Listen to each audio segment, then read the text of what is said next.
Hi everyone, I'm Krista Seiden, Analytics Advocate at Google, and today I'm joined by John Mesh, who's a Product Manager on Google Optimize. In today's quick tip, John is going to show us a walkthrough of the Optimize editor and how you can use it to build out your variations for the experiments you want to run.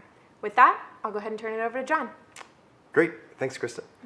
So the Optimized visual editor is one of the most powerful things about Google Optimize. So let's go ahead and do a quick tour and I'll show you how to make a few simple changes. So on the details page here, I've created a variant already, and I'm just going to go ahead and click on that row. And you'll see here that I can go straight into the editor. And while that's loading, there's a few different things that I can show you about this page. Now, of course, you'll kind of see that I've already got this little selection box following my mouse around, and that's great if you want to pick a particular element. But let's do a quick tour of this top bar up here. So, of course, you can always go back to the test details page. You can see your title and the status of your experiment.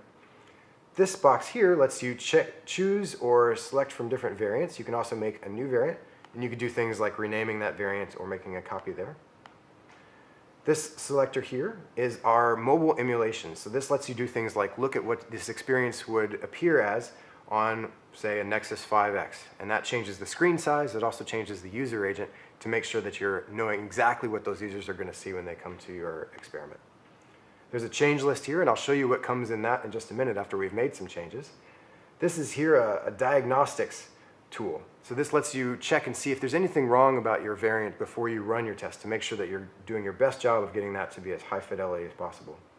You can, of course, get to help here, and then finally done takes you back to the detail page as well. Now the second bar here, there's a few different controls here. This here is an advanced selection tool, and if you're a little more advanced, you might want to check that out. It's a great way to type in the selectors that you know you want to use. But this bar here is really what I want to focus on for the moment. This is a hierarchy bar, and this shows you exactly in your navigation of your site how things are structured. It kind of tells you where you're at. So a great way to use this is if you want to see maybe a slightly different element than you're selecting right now, you can do things like pick one level up and make sure that you're finding exactly the right element that you want to edit. Over here, there's some settings for the editor and this little gear icon. There's also an interactive mode, and this is great if you need to go to a different page as part of a dynamic flow, or you need to access something that's a little bit different and isn't quite as easy to access when you're in the edit mode. This icon here lets you edit CSS directly, so if you want to go and just type in CSS there, you can do that. Now, a couple of other things on this panel right here. This is our style editor.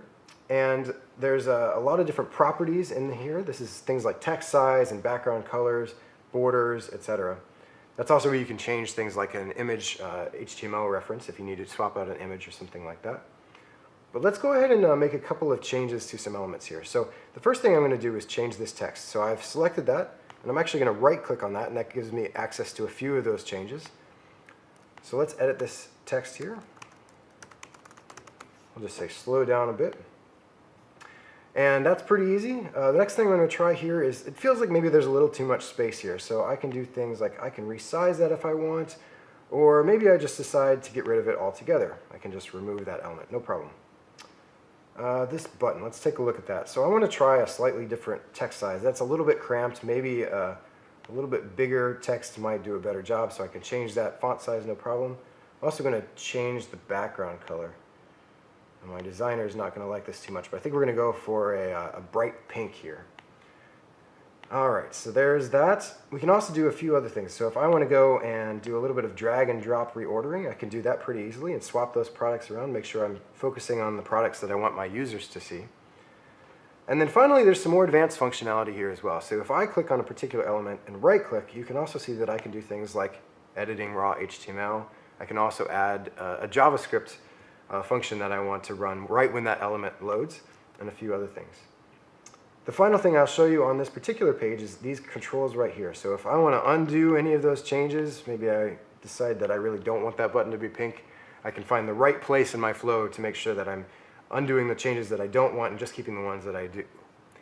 The last thing that I'll show you on this page is the change list. So you can see here, these are all the different changes that I've just created. And I could do things like delete those changes if I don't want a particular one, or I can go back and edit one of those changes. So we'll do that, hit done there. We'll save that variant, head back on over to the detail page, and we'll show you in a separate video how to finish setting up the rest of this experiment. Thanks. Thanks, John.